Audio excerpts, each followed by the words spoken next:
Bon lundi lecteur, bon lundi lectrice, j'espère que vous allez aussi bien que moi. En ce début de semaine, j'ai décidé de vous faire deux suggestions lecture. Je vais sûrement en faire d'autres plus tard. Pourquoi pas? Si on est tous là, c'est parce qu'on aime tous la lecture. Alors, attendant que le tome 2 de Audrey sorte, ça s'en vient très bientôt. D'ailleurs, la révision commence bientôt. Je vais faire une annonce un petit peu en grand. Alors, restez connectés. Donc, en attendant, je fais des suggestions de lecture parce que tout d'abord, c'est ça, comme j'ai dit, on aime la lecture. Alors, en attendant, c'est tout ça. Et pour l'autre raison, j'explique un petit peu plus tard. Alors, voilà la première suggestion de lecture en ce lundi de l'auteur autodidacte Marc Etier. Après l'Apocalypse, les liens du sang.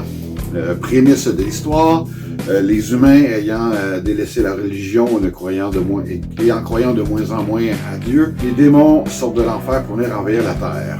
Des années plus tard, petit Damon, 16 ans, va faire face à son destin et se découvrir réellement tel qu'il est lorsque sa mère se fait kidnapper par les démons et décide d'aller la retrouver.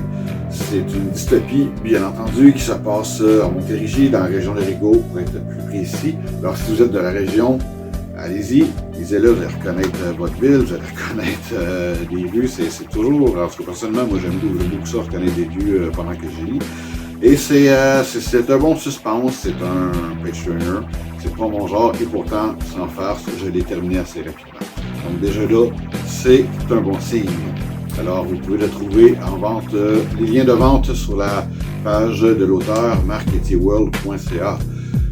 L'adresse apparaît et aussi le lien serait dans la description de la vidéo YouTube et via mon blog. Et gestion de livre numéro 2, c'est ce qui me donne l'idée de vous parler de mes suggestions, de vous en donner. J'ai reçu un message concernant Audrey, inquiétez-vous pas, je ne vous spoil rien. Dans le chapitre intitulé Les Dames d'abord, le flashback de Audrey. Moi, on m'a demandé là-dedans, Audrey lit un livre. Audrey lit la dernière ligne du roman, un récit classique et poncif pour adolescents. Malgré tout, magnifiquement écrit. L'histoire se déroulant sur 5 ans, où un jeune couple, Charles et Charlie, vivaient de nombreuses péripéties. Bon, là, on m'a demandé, est-ce que ce livre existe? Oui, il existe. Le livre s'intitule Match imparfait par Joanie Godin, aux éditions de Montagne. C'est un livre donc québécois. Lisez bleu! Et ça, ce livre-là, je l'ai découvert, mon Dieu, il y a plusieurs années. Ce n'est pas mon genre du tout. Je l'ai acheté pour le lire parce que ça parlait d'un genre de hockey. Et ben, le hockey, j'en joue, j'aime ça. Alors, voilà, mais je me suis laissé prendre au jeu. Qu'est-ce que ça raconte? Je vous lis une partie de la 4e de couverture. 6 ans plus tard, Charlie fait le point sur sa relation avec Charles. Ce qui avait débuté d'une manière tout à fait banale, un étrange questionnaire autour d'un cornet de frites, a évolué en une relation ponctuée de quiproquos, de ruptures, de retrouvailles passionnées, surtout lorsque l'alcool ou pire les hormones s'en mêlent. Imprévisible, le destin semble s'acharner à placer ces deux êtres au caractère explosif sur la même route. Serait-ce un match plus parfait qu'on pourrait le croire de prime abord?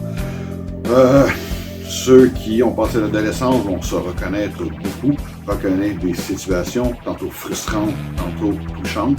Je le suggère fortement. J'ai vraiment beaucoup aimé ça, même d'ailleurs quand je faisais de la radio avec les Bob, sur les ondes assez excitées.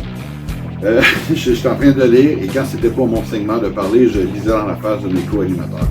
D'une impolitesse crasse qu'ils se sont bien vengés, ils ont scrappé une chronique pour me demander à moi m'en parler, vu que ça avait l'air tellement passionnant. En effet, c'est l'est. Donc, édition de Montagne par Joanie Godin, Match imparfait. Et aussi, pour le tome 2 d'Audrey, ce bouquin revient en liste. Et pour mieux comprendre pourquoi est-ce que Audrey est attachée à cette lecture, je serais bonne idée de lire si vous ne l'avez pas déjà fait.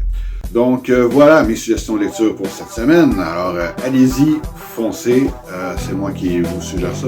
Et, merci de me lire, merci de lire les autres auteurs québécois, merci d'encourager la littérature québécoise.